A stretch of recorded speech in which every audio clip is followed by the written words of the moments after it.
torna, dopo lo stop imposto dalla pandemia, la tradizionale fiera dei vini di Corno di Rosazzo. 5 giorni tutti da vivere tra degustazioni, enoturismo, la mitica e unica grigliata come una volta e tanto divertimento. Il tutto all'aria aperta, di giorno e di notte, anche in caso di pioggia.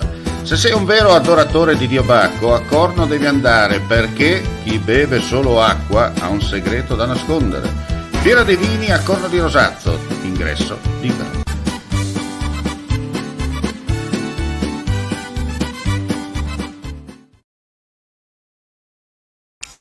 Ben ritrovati gentili amici e amiche alla visione dell'ascolto per quanto riguarda l'informazione su friulitv.net, gli aggiornamenti di cronaca dal Friuli Venezia Giulia. È morto l'uomo caduto nella notte a Ronchi dei Legionari lungo la strada statale 14 tra sabato e domenica dal proprio scooter, molto probabilmente dopo essere stato urtato da un'auto che è fuggita senza dargli il soccorso. Incidente, come detto, nei pressi di un cavalcavia alle porte di Monfalcone. La vittima aveva 57 anni ed è deceduto all'ospedale della città dei Cantieri, dove era stato portato d'urgenza.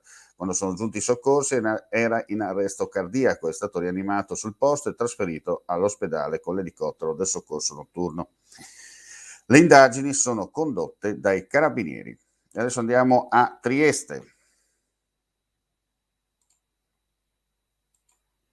Il corpo dei bersaglieri incarna la capacità italiana di innovarsi ed eccellere. La prima fanteria leggera della storia era composta da uomini residenti alla fatica, capaci di compiere rapidi spostamenti e di combattere in ordine sparpagliato per limitare le perdite sul campo, dotati di eccellente mira con la carabina e di ampia versatilità, veloci nelle decisioni, capaci di obbedire ai comandi, ma allo stesso tempo saper agire anche singolarmente. Oggi con questo monumento vogliono ricordare le vittime di questo crimine troppo spesso ancora taciuto, peggio ancora nascosto. Così l'assessore regionale alla difesa dell'ambiente, energia e sviluppo Fabio Scocimarro, che ha preso parte alla cerimonia di scoprimento e benedizione della stele dei bersaglieri alla foiba di Basovizza. E adesso andiamo a chiudere con lo sport. Andiamo mercoledì sera al Pala Gesteco di Cividale del Friuli, gara 5 della finale promozione in Serie A2 di pallacanestro tra i Ducali e Vigevano.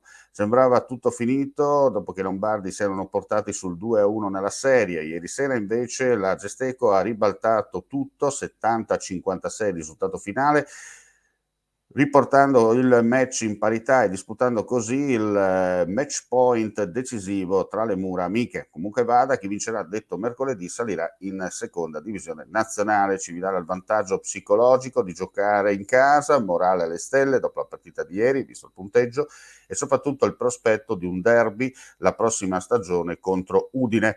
Palla 2 alle ore 20, quando il tifo al Palazzetto dello Sport di Cividale sarà il sesto uomo in campo e non solo caldo per il clima afoso di questi giorni. Sold out previsto.